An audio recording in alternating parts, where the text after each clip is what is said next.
Siempre pensé que las historias de fantasmas eran solo cuentos para asustar a los niños, hasta que vi a la niña de blanco en el maizal.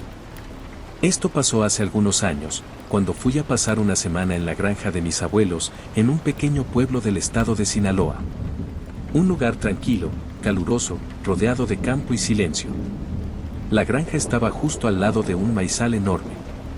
En el día era bonito, con el sol brillando entre las hojas altas, pero en la noche, hermano, ese lugar se volvía otra cosa. Oscuro. Silencioso. Como si escondiera algo que no quería ser encontrado. Yo tenía 14 años y, como buen adolescente necio, me gustaba explorar, aunque me lo prohibieran. Una noche, después de cenar, mi abuelo se quedó dormido frente al televisor y yo salí con una linterna. Solo quería caminar un poco, tomar aire. Crucé el portón y caminé hacia el borde del maizal. Ahí fue cuando la vi por primera vez. Una figura pequeña, blanca, entre las hojas. No me lo esperaba. Pensé que era una ilusión, el reflejo de la linterna, pero cuando apagué la luz, ella seguía ahí. Una niña, parada, mirando hacia mí. No se movía, no decía nada. ¿Estás bien?, le pregunté. Nada. Ni una palabra. Pero pude ver su vestido largo, blanco, su cabello negro cubriéndole parte del rostro. Lo raro era que, parecía borrosa, como si no encajara del todo en este mundo. Volví corriendo a casa. No dije nada.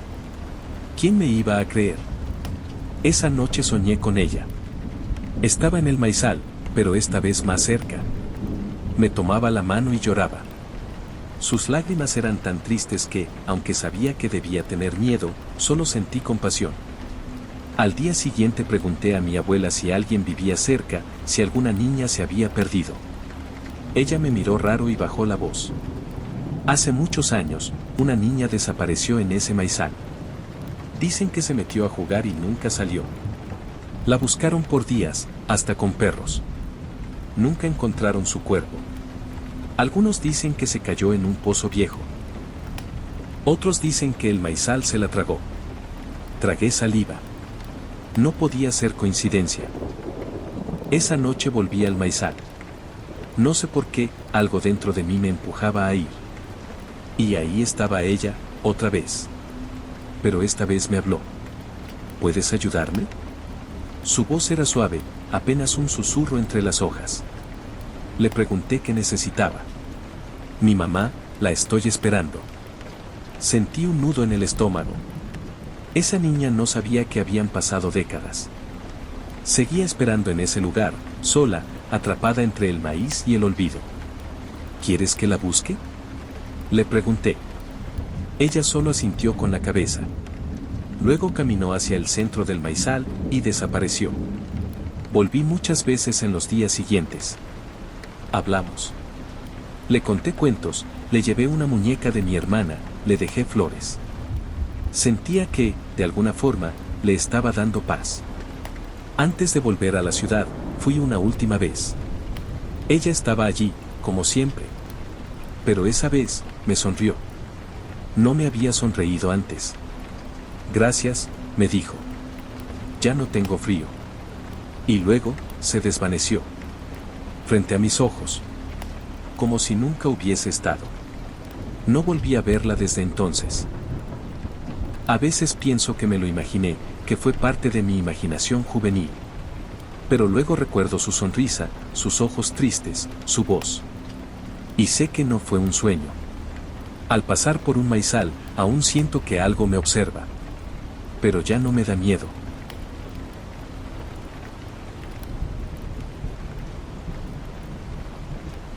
No suelo hablar de esto con nadie. No porque no quiera, sino porque la mayoría se ríe o me mira como si estuviera loco. Pero lo que viví aquella noche fue real. Lo vi con mis propios ojos.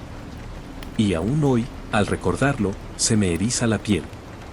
Mi nombre es Esteban, y esto pasó hace unos 6 años, en un rancho familiar en el norte de México, cerca de la frontera con Texas. Mi familia ha criado cabras por generaciones.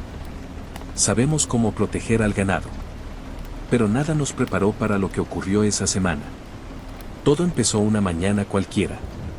Salí, como siempre, a revisar el corral, y encontré 3 cabras muertas.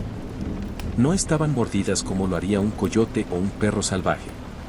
No. Estaban drenadas. Como si algo les hubiera succionado toda la sangre. Sin rastro de lucha. Sin huellas alrededor.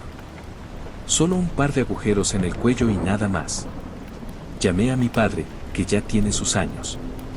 Revisamos juntos, pensamos en alguna enfermedad, un depredador raro, pero no encontramos explicación. Esa misma noche, reforzamos su cercado e instalamos una cámara de visión nocturna. No íbamos a dejar que eso volviera a pasar. Pero volvió. Y fue peor. 5 cabras más, muertas. De la misma manera.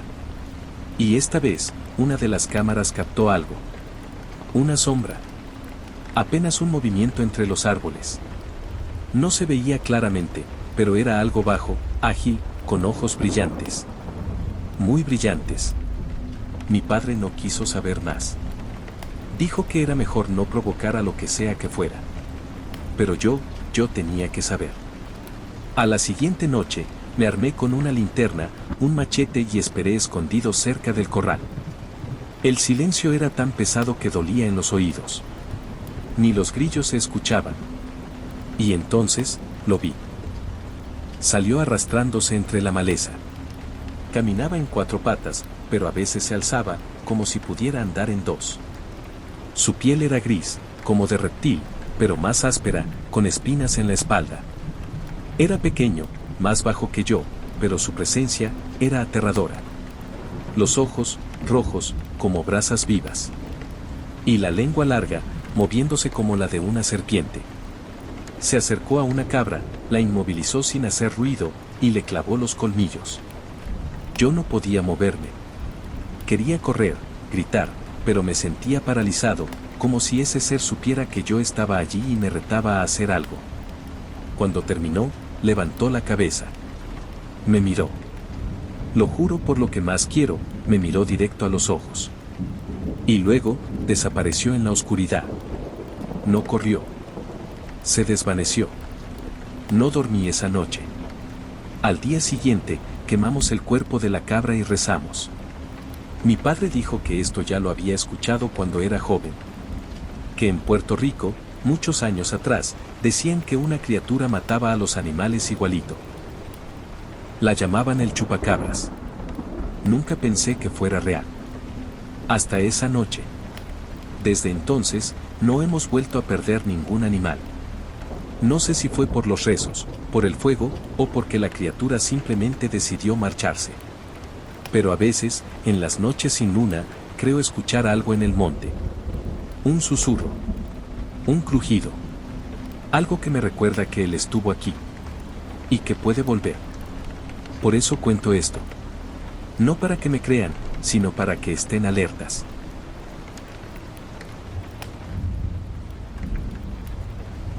No suelo contar esta historia. Es algo que pasó hace algunos años, pero todavía me pone la piel de gallina cada vez que lo recuerdo. Mi hija tenía apenas 2 años. Como cualquier padre primerizo, yo solía levantarme varias veces durante la noche solo para asegurarme de que ella estuviera bien. Era algo casi automático, me despertaba, caminaba en silencio por el pasillo, abría la puerta de su cuarto y me quedaba unos segundos mirando cómo dormía. Siempre era una escena tranquila, reconfortante. Pero esa noche, algo fue diferente. Recuerdo que eran como las 3 de la madrugada. Me desperté sin razón aparente, con esa extraña sensación de inquietud en el pecho. El silencio era profundo, casi denso. Me levanté y caminé hasta el cuarto de mi hija, como de costumbre. Cuando abrí la puerta, la vi sentada en su cuna. No lloraba. No se movía. Solo estaba ahí, completamente erguida, con los ojos bien abiertos y la mirada fija en una esquina oscura del cuarto. Al principio pensé que estaba soñando. Me acerqué despacio y le pregunté con voz baja. ¿Estás bien, mi amor? Ella no me miró. Sin apartar los ojos de aquella esquina, susurró algo que me congeló por dentro. Hay un hombrecito aquí. Está corriendo de allá para acá. Me quedé inmóvil. No supe qué responder. Mi corazón empezó a latir con fuerza. Traté de no mostrar miedo, pero fue imposible no sentir el escalofrío que recorrió mi espalda. Miré hacia la esquina del cuarto, la misma que ella observaba con tanta atención, y no había nada. Absolutamente nada. Me acerqué, encendí la luz. Revisé cada rincón del cuarto, debajo de la cuna, detrás de las cortinas, incluso dentro del armario. Todo estaba en orden. Ningún sonido, ningún movimiento. Solo el silencio. Ella seguía señalando la esquina con su dedito, como si realmente viera algo que yo no podía ver. ¿Dónde está ahora?, le pregunté, intentando mantener la calma. Se fue corriendo, me dijo. Pero va a volver. Esa frase me dejó helado. La tomé en brazos y la llevé a dormir conmigo. Esa noche no pude pegar los ojos. Me quedé escuchando cada pequeño ruido de la casa, cada crujido del piso, cada sombra que se movía con el viento. Con el pasar de los días, ella no volvió a mencionar al hombrecito. Pero de vez en cuando, la encontraba mirando fijamente a la misma esquina del cuarto, como si esperara que algo, o alguien, apareciera allí de nuevo. Yo intentaba racionalizar todo. Tal vez había sido un sueño, o una imaginación activa típica de los niños. Pero había algo en su expresión aquella noche, algo tan serio, tan real, que nunca pude olvidar. Pasaron los años. Mi hija creció, y dejó de tener esas miradas vacías hacia la esquina. Cambiamos los muebles del cuarto, pintamos las paredes, y todo parecía haber quedado atrás. Hasta hace poco. Estábamos cenando en familia, y por alguna razón empezamos a hablar de cosas extrañas que nos habían pasado cuando éramos niños. Entonces, sin previo aviso, mi hija, que ahora tiene 8 años, dijo: ¿se acuerdan del hombrecito que corría en mi cuarto? A veces todavía lo sueño. Mi esposa y yo nos quedamos en silencio. No sabíamos qué decir. Ella lo dijo como si hablara de algo completamente normal, sin temor, como si fuera un recuerdo borroso, pero para mí, fue como volver a aquella madrugada, como sentir otra vez ese vacío helado en el pecho. No sé qué fue lo que mi hija vio aquella noche. Puede que haya sido producto de su imaginación, o puede que no. Lo único que sé es que, desde entonces, nunca volví a confiar completamente en el silencio de la noche.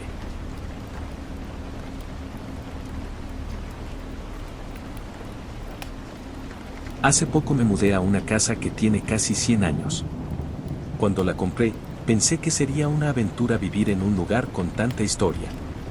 La estructura vieja, las paredes desgastadas, esos pisos que crujen al pisarlos, todo eso me daba una sensación extraña, pero no podía resistirme a su encanto. Los primeros días fueron tranquilos, aunque sentía que la casa tenía vida propia. A veces escuchaba ruidos leves, como susurros, pasos en el pasillo o el crujido de las tablas, pero le atribuía todo a la antigüedad del lugar. Una tarde, estaba sentada en la sala, dibujando unos bocetos en la pared con lápiz y carboncillo. Me gusta hacer eso para sentirme más en casa, personalizar el espacio a mi manera. Mientras dibujaba, algo insólito sucedió. De repente, la Alexa, esa asistente virtual que tengo para la música y las luces, soltó una frase que me heló la sangre. Sí, Diana. Esa es la música preferida de Jeme. Me quedé paralizada. No había nadie en la habitación conmigo, y yo no había hablado con Alexa ni mencionado ningún nombre. Después, comenzó a sonar la Quinta Sinfonía de Beethoven. No pude evitar estremecerme. Más tarde, investigando un poco, descubrí que Diana fue la antigua dueña de la casa. Murió hace 5 años. Y Jeme era su marido, un violonchelista que, tras la muerte de Diana, se mudó de la ciudad. El detalle más extraño es que nunca nadie le había contado a mi Alexa esos nombres. Sentí como si ellos, de alguna manera, todavía vivieran allí, usando la tecnología para comunicarse conmigo. Desde entonces, cada vez que escucho esa sinfonía, me pregunto qué quieren decirme, qué secretos guardan esas paredes centenarias.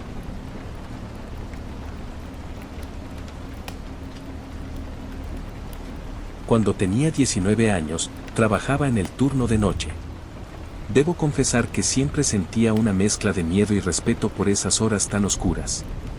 La soledad en la calle, el silencio abrumador y esa sensación de que cualquier cosa podía suceder me hacían estar alerta todo el tiempo. Por eso, casi nunca tomaba el mismo camino para ir al trabajo. Quería evitar cualquier peligro o rutina que pudiera atraer problemas. Siempre buscaba rutas diferentes, algunas veces más largas, solo para sentirme un poco más seguro. Una noche, decidí tomar un camino nuevo. Era una calle que nunca había recorrido antes, un atajo que parecía menos transitado y más oscuro. Mientras caminaba, sentía el viento frío y las sombras alargadas de los árboles que parecían moverse con vida propia. De repente, algo me detuvo en seco. Ahí, en medio de la calle vacía, apareció una figura que jamás olvidaré. Era una encarnación de la muerte. Exactamente como la muestran en las películas y los libros. Una figura alta, vestida con una túnica negra con capucha que cubría completamente su rostro, y en su mano derecha sostenía una enorme guadaña. No podía creer lo que veía. Mi corazón empezó a latir con fuerza, sentí un frío intenso recorriendo todo mi cuerpo. No sabía si estaba soñando o si realmente había encontrado a ese ser legendario. En ese momento, el miedo me paralizó. No podía moverme ni gritar. Solo observaba aquella silueta oscura que parecía surgir de la nada. Entonces, saqué mi teléfono con manos temblorosas y marqué a mi mejor amigo. «Tienes que saber lo que acabo de ver», le dije con voz entrecortada. «Vi a la muerte». «Sí, tal cual la imaginas, con capucha negra y guadaña». Mi amigo no sabía qué decir. Solo escuchaba en silencio mientras yo le contaba todo lo que había vivido. Le pedí que estuviera pendiente por si algo malo me sucedía, porque sentía que esa figura era una señal de que algo terrible podría pasarme.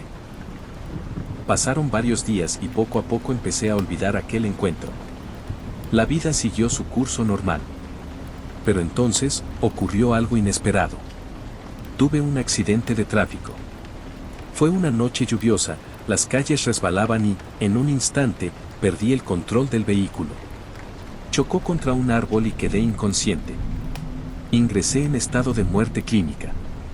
Los médicos decían que era un milagro que estuviera vivo. Estuve en coma por una semana. Cuando desperté, mi amigo estuvo a mi lado, aliviado y preocupado al mismo tiempo. Después de contarle todo, me preguntó: ¿por dónde ibas la noche en que viste a la muerte? Y en ese momento, me di cuenta de algo que me dejó helado. Había tomado exactamente el mismo camino en el que había visto esa silueta oscura. Desde entonces, no puedo evitar pensar que ese encuentro no fue una coincidencia. Tal vez fue una advertencia, un aviso de que la muerte estaba cerca, esperando su momento. Pero por alguna razón, todavía estoy aquí para contar esta historia. Y cada vez que pienso en esa figura sin rostro, siento una mezcla de miedo y respeto, recordándome que la vida es frágil y que, a veces, el destino se presenta de formas que ni siquiera podemos imaginar.